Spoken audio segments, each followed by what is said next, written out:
What's up, everybody? Welcome to another episode of the Extra Medium Show. Let's get right into it. Attention, you are now listening to the Extra Medium Show with your hosts, Alex and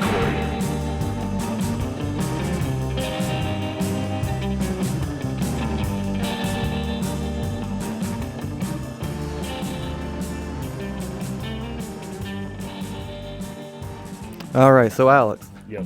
what makes a bad guy? Now, are you talking like bad as in like a villain, or bad as in like that's a bad mofo? Well, like bad guys as in villains, but it doesn't necessarily. It seems more and more.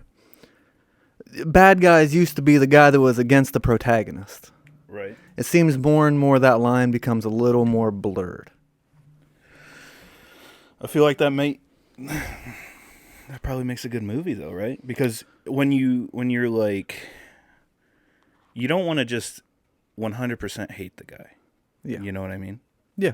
Well, that brings up the topic. That's what we got to talking about is what makes a bad guy, and who is the most likable bad guy of them all. And see, I took it a little bit differently than that. I looked more into like, you know, these bad guys, they're doing what they're doing, but maybe you can understand what they're doing, you know, like Kind of sympathize with them a little bit, have a little bit of... see why they're kind of an asshole.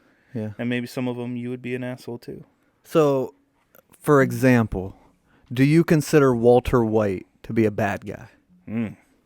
He's the protagonist of the story. Yet He does a lot of bad things. Does a lot of bad things. I haven't finished the season, even though it's been out for what? The series, you mean? Yeah, that's what I meant. But like, I know, like the one scene with Jesse's girlfriend. Have you seen that? Yeah. Bad thing to do. The same kind of thing.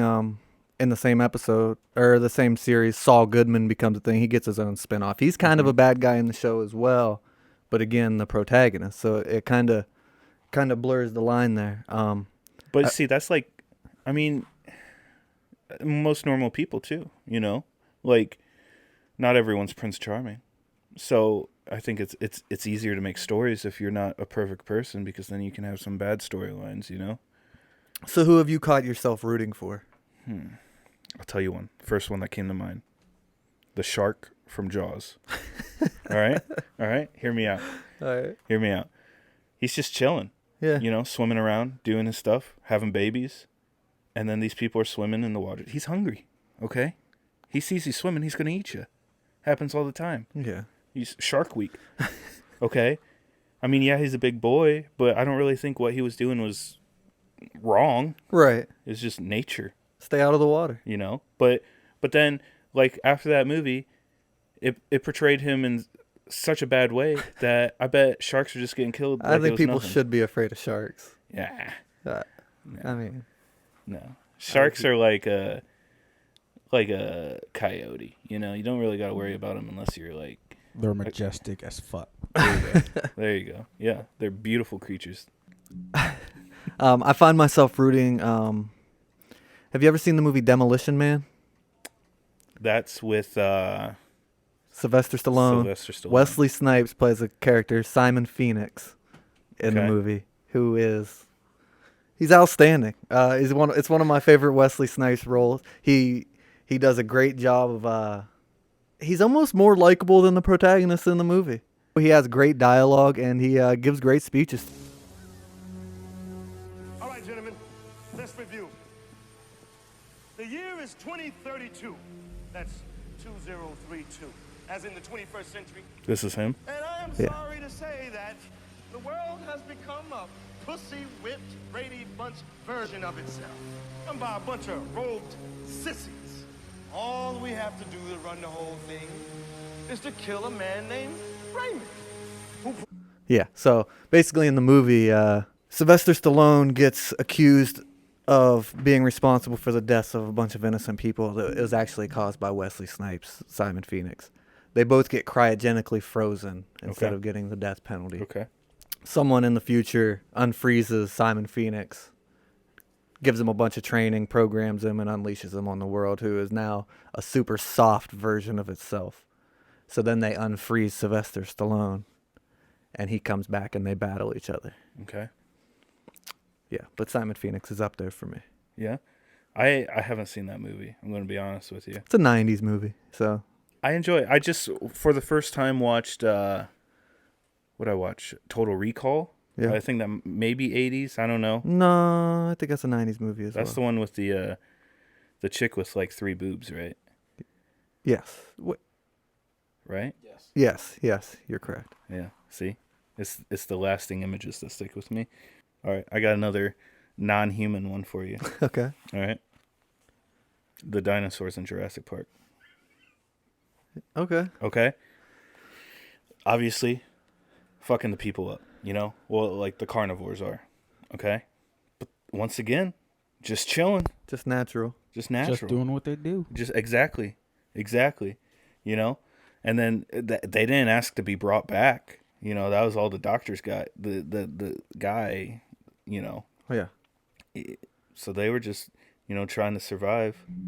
Like, if you imagine you were in a cage, Right. you'd eat someone too. But it had to be done. Yeah, that gets to the point, though. I mean, not every bad guy is necessarily bad. Mm-mm. But some are, and I still like some that are bad, and I can't help it. Bane comes to mind in Yeah. Batman. Yeah. And He's probably... Now, I'm not huge in the superheroes, but if I had to pick, like, a Batman villain, he'd be up there. yeah, I think he's up so. there for a lot of people. I commonly hear that people like Bane. Like, obviously, you can say Joker, which I agree Joker's pretty sweet. and you could understand why the Joker is the way he is. That's another person, Mhm. Two-Face. character you could Two-Face. sympathize. Yeah. Yeah. I don't know. Like, you haven't seen Star Wars yet, and there's plenty of, like, characters in Star Wars. Right. I'd have to say Magneto. from Magneto. X-Men. Yeah. Yeah, likable. Yeah. But at the same time, I mean, why he is bad, you can understand why he's bad. Because he was in, like, a Holocaust he was camp, from right? the Holocaust. He got tortured to strengthen his powers, and that's why he hates non-mutants, because they tortured him to exploit his powers. See, like, I like a good villain is a villain where they have a backstory that you can maybe not necessarily sympathize for, but just understand. yeah. You know, like, dude, I look all the ones that I figured that I would talk about today. They're kind of silly, but they make sense. Yeah, You I know? mean they're all non-human, so Well, that brings a little different. We're to it. switching it around now. I can watch people. For some reason, I can watch people get killed on film all day. But as soon as you hurt an animal, I start That's to feel true. some type of way. That's I true. don't know what it is. Yeah, I think most people are like that as well. Anybody with a soul. I mean, I'm a little impartial, but you know, it is what it is. But all right, here's another weird one. All right, well, not weird, but different one you might not have thought of. Principal Rooney from Ferris Bueller's Day Off. He's just trying to do the right thing, but He's he does. trying to do He the- does cross the line. I mean, though. he shouldn't have went to his house and Yeah, like, I mean- been like kind of like a pedo, but you know, he was just trying to keep kids in school. So once again, back-to-back episode. Alex sympathizes with a child murderer. Now sympathizes with a guy acting like a pedo. Hey, I mean, just if your intentions are there, I see nothing wrong. No, but I mean, I could see it. I don't know. My number one of all, I tend to go for these like B. Oh, I don't even want to disrespect it and call it a B-level movie. The movie Con Air, Oh, Cyrus the Virus, ooh, played by John Malkovich, yes, sir. is by far my most likable villain, and he's a bad guy. If Con Air, they didn't win any Oscars. I'm not sure. I doubt it. yeah, but I mean- that's a robbery. It's Because outstanding, an all-star cast. Man, Even Chappelle's in it. yeah. But no, the arrogance and the smarts and the way he taunts the law enforcement is just, Yeah. I just love it.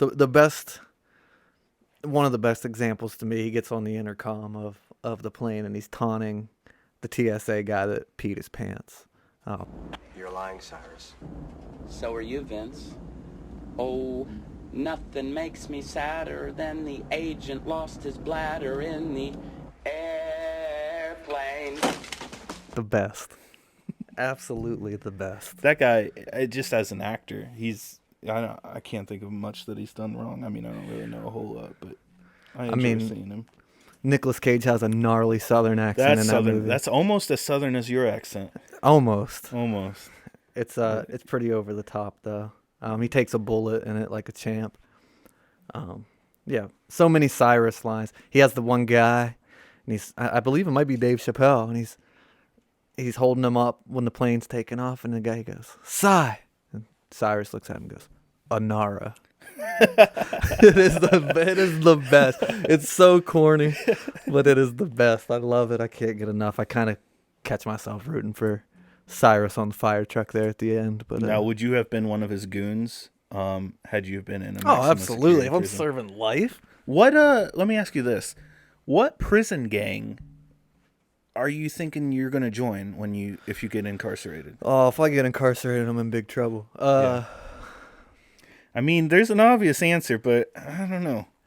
I mean, I would like to think you wouldn't have to, but I don't know enough about prison gangs, to be honest, to pick one. I really I think, see you're starting to shave your head already. So no. Well, it's because I really think I'd be a good fit for the Latin Kings. Mostly because of my olive skin tone, but secondly, just because I'm a man of culture. So, it's an obvious fit. You, on the other hand, you're like, I don't know. I don't even know if you'd be in a gang because you would try to befriend the guards. I would succeed. Hey, I mean, you get more stuff and more commissary. That's the right word. Visits. Yeah. See? Yeah. All right, let me give you a bad guy that I think you're going to appreciate that I wrote down. But I didn't remember his name. It's General Hummel. You know who that is? No. From The Rock. Yeah. Okay? He's just trying to get the families of the soldiers that died, or the Marines that died under him, compensation. He's just trying to do the right thing. And I'm pretty sure his main plan involved not harming civilians, right? I'm pretty sure. Yeah, I mean, And then he helps out at the end, correct? yeah. So, I mean, there's a nice arc right there. Yeah, they kind of... I mean, he's duking it out with Sean Connery. So, I mean, come on. Wait, no, Sean Connery's working for the general. Sean Connery's on the good guy side.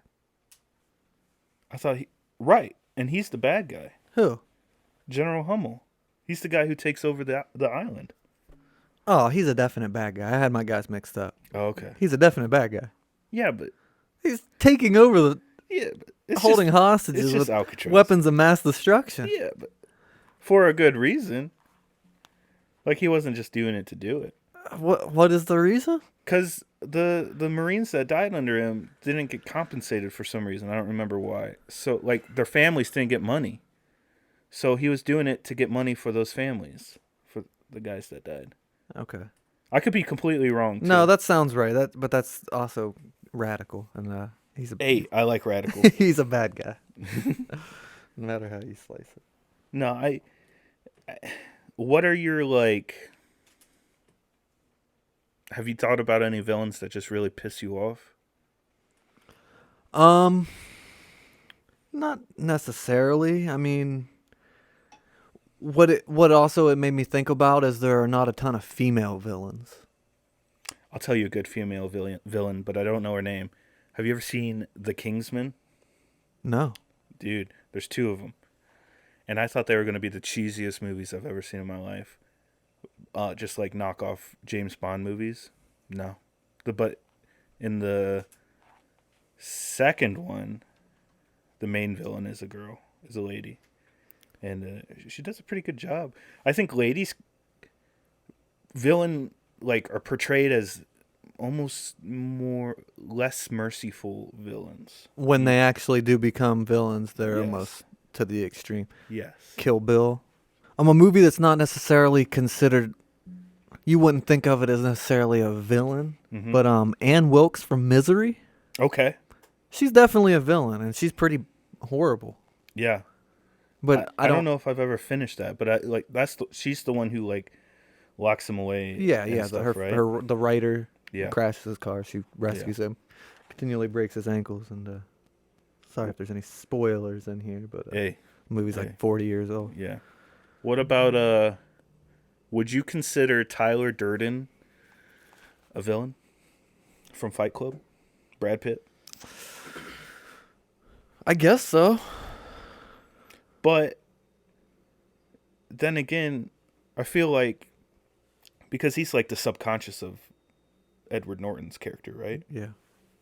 So he's not a real person, so he's not a villain. Yeah, and the way he sees life is kind of how everyone else sees life, but you just can't because you have to be a contributing member to society. You know what I mean? Yeah. Like, just forget about all the rules and do whatever makes you happy, but you can't really do that. Not so much. Unless you live in Denmark. What's that? I don't know. I just heard good things about Denmark. I hear Darth Vader come up a lot. Yep. People love Darth Vader. Mm-hmm. Like that yeah. And until you see it all, you because Darth Vader goes through one of the most wavy character arcs you can go through as a character between all the movies. And it's pretty enjoyable. Yeah. You know, there are some definite bad guys in Star Wars. I wouldn't say Darth Vader's a super, like, he's not the worst of the worst, definitely. But he represents bad. He represents evil. Yes. I mean, Yes. for better or for worse. Yes. But he's more of like an evil pawn than Okay. anything. You know, like he's all, and you'll get this when you see it. He's just more of like he's someone who lost love and is just pissed about it. You just Well, feel that's bad no for him. excuse. Huh? You just feel bad for him the whole Yeah. 4 through 6 movies. Yeah. But you're not rooting for him. When the original trilogy came out, you were definitely rooting against him. But when the prequel trilogy came out, you understood why he is the way he is. So from whenever the first one came out in like 78 up until 99, you thought he was a bad guy. But then you're like, oh, well. Kind of toes the line a little bit, like we talked about. Yeah. Yeah, Yeah. absolutely. Yeah. Who else did I have down? I don't think I really. Wicked Witch of the what is she? Wicked Witch Witch of of Which, the West. yeah, West. the West is the green one. You know. Right. Yeah, right. she just wanted her sister's stuff back. Well, yeah, Right. the She other was one's the pissed. good witch. Dorothy. Well, there was 3 witches. Yeah, the North, who was good witch. Yeah. Then the East gets crushed by the house. Right. Then And the and West. and the West was pissed that the East got crushed. Right. You know. I mean. Yeah, like, And Dorothy snatched her stuff. Right. Right. It's really not that terrible. What size? if you wear? anything, in my opinion, She's legally the entitled. Witch of the North was the one behind everything. Yeah. Well, now you're getting. They'll have lawyers She in Oz. lied to Dorothy because she's like, "Oh, you have to go to the wizard," when all she had to do was click her heels and bam, she was home. Yeah. And the West Witch just wanted her stuff back. It's true. It's true. She was just chilling with her monkey soldiers. Does the West Witch know that Dorothy can't get home without the slippers, though? Because if she does, then she's a bad person. Yeah, but then that goes into the plot of the movie. Like, can Dorothy go home anytime she wants because is it just a dream, or does she actually have to use the slippers as a magical power to get home? You know, then you have to start questioning the actual fabric of reality. So basically what we're saying is Dorothy is a thief, Dorothy's kind of a bitch. and Mm-hmm. the Wicked Witch of the West is just trying to claim what's rightfully hers. Mm-hmm. Because she's in the will of the Wicked Witch of the East. She should hire litigation. Well, I mean, that came out in the 30s, so I mean, They had lawyers. well, no, you know, Hire a munchkin. Get in there. the one. Did you ever see the clip of the Munchkin? Of the Supposedly being dead on the set. yeah. It's up for debate. It's not. You've seen the picture. You believe It's a that's video In what- the new clip. airing, they actually take out that scene in the back. Mm-hmm. So you have to watch like the old Where do you even watch that? YouTube. or if you have like an old VHS. I could probably dig up a VHS. I used to watch The Wizard of Oz every day of my life when I was a toddler. Sing Every all day. the songs, all that. Yep. And I would get terrified every time the monkey guys would come on. Didn't like them. Even though the Scarecrow has a pistol. Does he? Yeah. I didn't know that. Doesn't even pull the trigger one time. See, you got to have shooters with Yeah, you. I mean, That's where you why go does he wrong. have the gun if he's not going to shoot? Right. I don't. Right. Those trigger fingers have to be anxious. So with the whole flying monkey army thing, Mm. is that even a viable army? Would they? Did they inflict any damage? Did they do anything? Is it just a scare tactic? Could they take on an army such as the stormtroopers? Definitely not. Well, they would just definitely get they would just get Just shot gonna- out of the sky. It's like going against a tank with a sword, you know? But psychologically, I think they have a big effect because just imagine like sitting in the woods in like a foxhole and then seeing flying monkeys coming at you. Shit in your pants. Yeah, But- you have to have something to follow up with. Yeah. Yeah, and they don't have shock and awe. They just have shock, you know? But I will tell you, just going back to the original topic, the stormtroopers are another misguided villain kind of situation too, because you don't know this yet. The original story of what stormtroopers are, they're just doing their job, you know? Yeah. I mean, they're painted in the original trilogy to be bad guys, but I don't think stormtroopers are mostly clones. I think they're normal people, but the clone troopers definitely were just doing what they were told. I mean, I think most armies in the army situations are just doing their job. Yeah, but I mean, you can know if you're doing something bad or not. They were just Yeah, sometimes it's bigger than you though. yeah, you're right. The flying monkey effect for The Wizard of Oz was pretty sweet considering the time it was made. What year did Wizard of Oz even come out? I'm gonna guess 1937.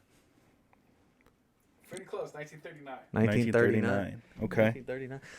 Well, speaking of 1939 movies, speaking of old movies, that brings us into our next topic, the countdown. Yeah. So, once again, this is the IMDb Top 100 countdown that we're going to be doing with you guys. Last week we did number 100, which was the movie M, and this week we're at obviously 99, and it's going to be Citizen Kane, which 99 on this list. Most lists from critics puts it at number 1. I could see it. I was thought it pretty impressed. Good. I was impressed. Not gonna lie, the first 10 minutes, I was like, what did I get myself into? Yes, I agree. I was confused. It was documentary style. Yeah, they had like the newsreel kind of thing going on. Yeah, you didn't realize what it was until a little bit into it, and then it kind of got into the story. Mm-hmm. Yeah, I've heard about it a lot, Yeah. but I have this was the first time I saw it, and for it being 80 years old It was outstanding. this year, yeah, let's just talk about it right now. For those who haven't seen Citizen Kane, it's about a guy, a man dies, and he's basically a tycoon in the 40s when the movie comes out. He owns everything. He's the editor of a major newspaper. And he dies, and basically it's them going back and interviewing people that knew him to get the story of him. because his final word was Rosebud. Yes. And they knew he said that, but they didn't know why he said that. So the newspaper sends a journalist to go back to, everyone that Citizen Kane, or what's his name, Charles Kane, Charles Kane. came in contact with throughout his life to try to figure out what. I mean, it would basically be the equivalent of like Jeff Bezos dying and uttering a Yes. word, and then Yes. Yeah. And they don't know, they think it'll make the story if they found out what Rosebud meant. They Yeah. thought maybe it was maybe like a past lover or something to do with his business, but no one, I mean, it's kind of ruining it, but no one knows what it is. But then to go back and talk to all these people who knew him, you kind of see people didn't think of him in the way that you would assume that they would, or that he was even perceived. He was perceived by some people one way, and then perceived by other people completely opposite, just depending on which side of the thing. And it's almost a story of a guy who just he's trying to do the right thing, I think and he just gets in his own way. he needs to. He's not happy. I don't think he's fully happy. But since he has such an insane amount of wealth, he just If I understand right, he gets sold. no. The what do you mean? At the beginning. Why? Oh yeah. So I don't fully understand that, but I guess his mom and dad get paid yearly for this guy to take care of him, and this guy is infinitely wealthy too, Mr. Thatcher. Mr. Thatcher. Yeah. And then I keep wanting to say Orson Welles, but it's, Well, yeah, played by Orson Welles. yeah, Yeah, so he grows up under this with this silver spoon. and then one day he just decides to buy a newspaper, and then it ends up being Well, he doesn't buy the newspaper; he inherits that. does he? Yeah, he says that's the only thing that he wants from him. Oh. Yeah, Okay. Yeah.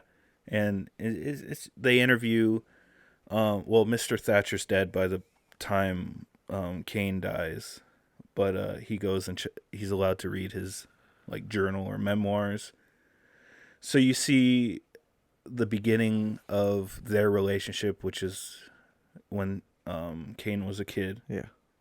and then who they interview next? They interview His ex-wife, his ex, yeah, his she's- second ex-wife. second ex-wife, and then they speak with his ex-business partner, and everyone has a different point of view, you know, and it seemed like with Kane, everything he tried to do started out with good intentions, and then Yeah. there was always something He almost resented the wealth, that whole lifestyle. Mm-hmm. He was a man of the people. That's why he took over the newspaper. He wanted to expose hypocrisy. Yeah. and be a man of the people and the underpaid and the underprivileged.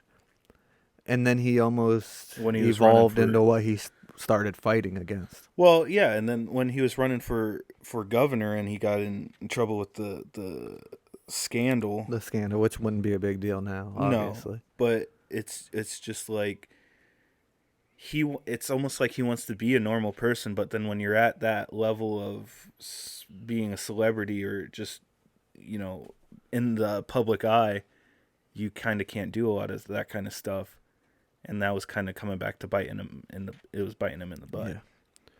You know? There were a lot of just like profound quotes that kind of hit me in that movie. The one he's becoming the newspaper editor, he's talking to the new people when he says, "If I hadn't been rich, I might have been a really great man." Yeah. And he kind of just knows. Yeah. I'm glad you brought quotes up because I saved one myself, and this was from what was his business partner's name? Lehman. When he was being interviewed in the hospital. His business manager was Mr. Bernstein. He was the general manager. Yeah. Leland was his like left hand, Yeah. right hand, His, right yeah, hand. his his Leland. estranged friend is what they call. Well, Yeah, that's everybody what I'm kind of becomes a strange friend. That's why it's such a sad story almost. Yeah. When they were interviewing Leland at the hospital, he was like, "Old age is the only disease, Mr. Thompson, that you don't look forward to being cured of." It's funny. I wrote that one down too because it's another one of those, and you're just like, damn. Mr. Leland was almost the most level-headed. Well, like when he was writing the reviews of his wife's opera, like he wasn't holding back, and he ended up getting fired. But I mean, you kind of almost need a friend like that to kind of. Yeah, and his ex-wife says it to Kane. She says, all you want is to be loved, but you don't have any love to give. Like, Yeah. no one taught him how to love from a very Well, you early got to age. think when he was a kid and Yeah. when he was with after he was sold. If you want something you just have it bought for you. You know, you don't have, it doesn't, a gift, you can spend $1,000 on a gift for someone, but if it doesn't mean anything for you to give to them, then it doesn't matter. It's just a possession. That's kind of the way he lived life. You know, he built Xanadu, and he bought all those statues and art pieces and everything, hoping that would fill him with like happiness. But then there's a scene when he meets his second wife. He was like, I bought stuff from my mom's house, Yeah. and hoping that will give me good nostalgia. And then at the end, Well, yeah. well, at the end they were like pricing everything, and the person was like, whatever kind of wood stove, $2, when everything else in his collection was worth thousands, if not millions of dollars. So it's almost like the things that meant the most to him didn't have a monetary value, which things should, you know. How crazy was that place that he built? Oh, dude. What did they say? 39,000 acres. Yeah. It has a zoo. And they make it overly dramatic, like they're talking to each other in the He's next to sitting the in fireplace. yeah. And she's like, "What?" Like they're sitting in the same The room. two people in Yeah, one the giant fireplace castle. is big enough to fit Yeah. 10 people. It's insane. It's humongous. So, what about that final scene? Well, of the that's movie? what the big question of Citizen Kane is what is Rosebud? What does Rosebud mean? Yeah. What's it mean to you?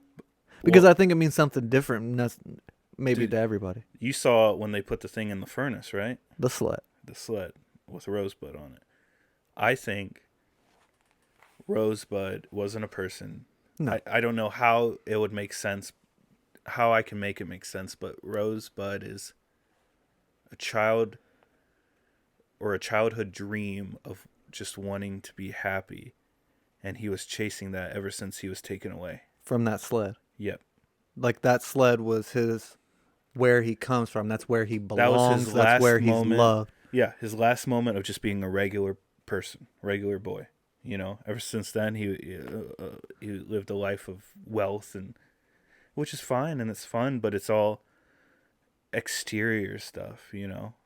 So I think he was just trying to be happy. He was chasing that feeling of being happy as a boy. Mm-hmm. But it's something that you can't bring back. So Rosebud is almost a feeling, Like that. a thought. That day could have been his best and worst day of his life, because I don't know, I don't think it was Christmas, but he was outside playing with that sled, just being a boy, okay? And then he's taken away from his family. So, I mean, that's it. It all stems down to that day, in my opinion, or that moment. But I agree. Yeah, to a point. Rosebud is a feeling, a thought, a thing that you can't get back.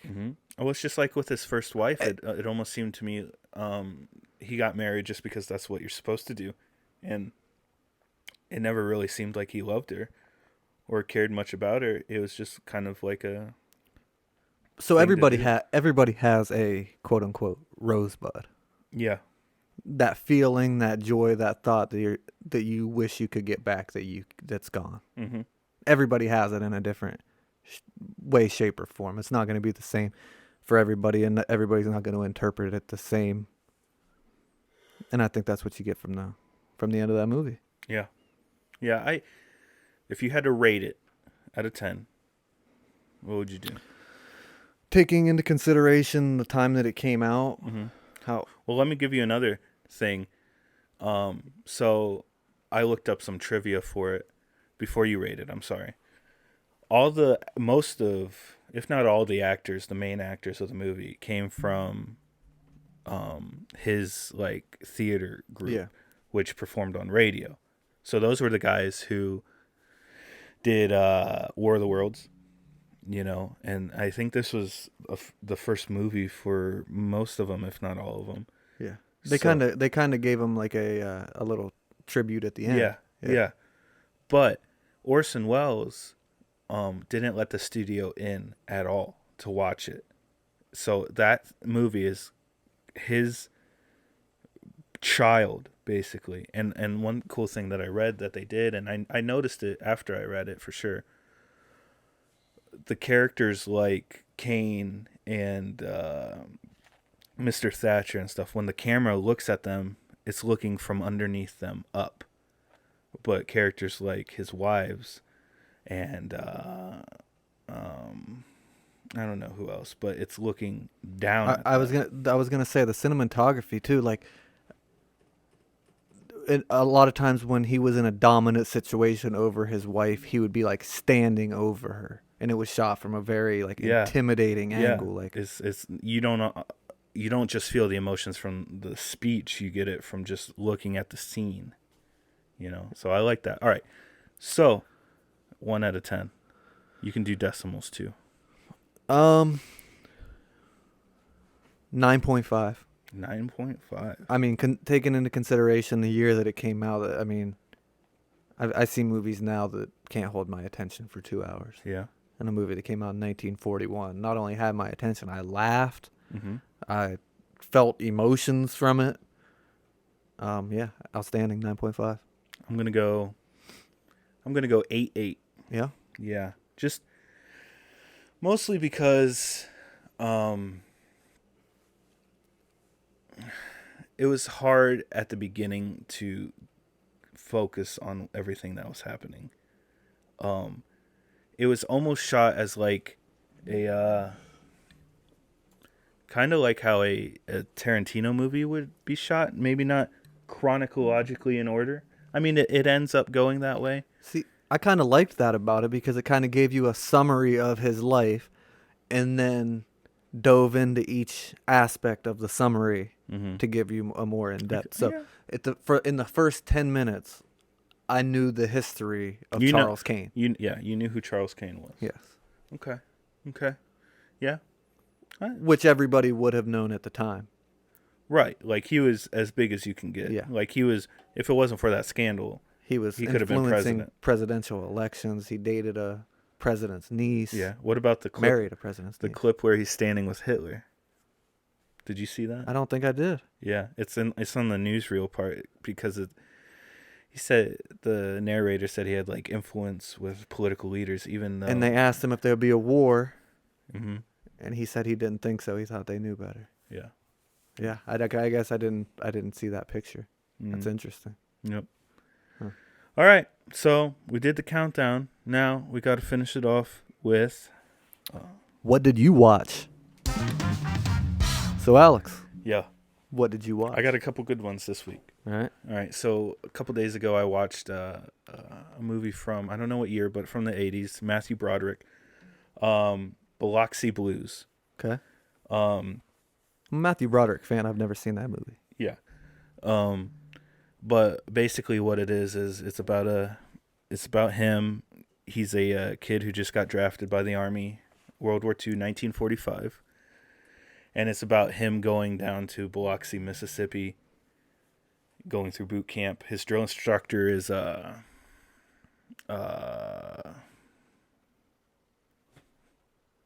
Christopher Walken. Okay. Yeah. He doesn't play it as a normal drill instructor that you would think of, like just screaming and stuff. He plays it as a quiet, refined way, but it's almost more scary, yeah. But it shows him.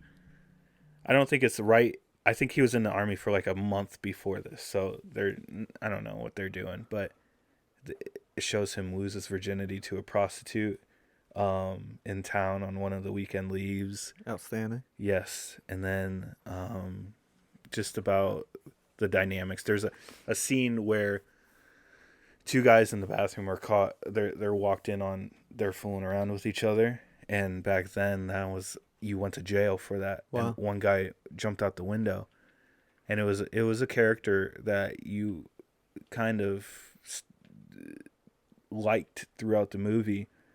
And they're on a march, and a jeep of MPs pulls up, and then they pull him out of the group, and he's going to jail. Wow. But all of it boils down to, at the end, it's 1945. By the time they graduate, they were just about to ship out. The nuclear bombs were dropped in Japan. The war was over, so they ended up not even having to go fight. But he says he felt guilty for all the guys that went before him that fought and didn't get to come home, and it's all a true story too. I think it was based off of his life, and he wrote a like a Broadway play, and that's where it started, and then they turned it into a movie. So it's pretty accurate as far as I know. So you would recommend? Yeah, I liked it a lot. I kind of thought it would be more of like a war movie, but it definitely is not. But it makes you think about a kid getting sent to go fight in war. When I mean, he's it is a 18. war movie, but it's not an It's not a action conflict movie. yeah, that's a good way to put it. You know, I watched that, and I watched Space Cowboys. Okay, I You have ever see seen that. that? Yes, I have. I saw it a while ago. I remember watching it with my grandpa, but it was refreshing. It was just a nice, never could happen in real life, but it was a nice. Yeah, I feel like there's a Movie. reason I haven't watched it since the last time I watched Yeah, it.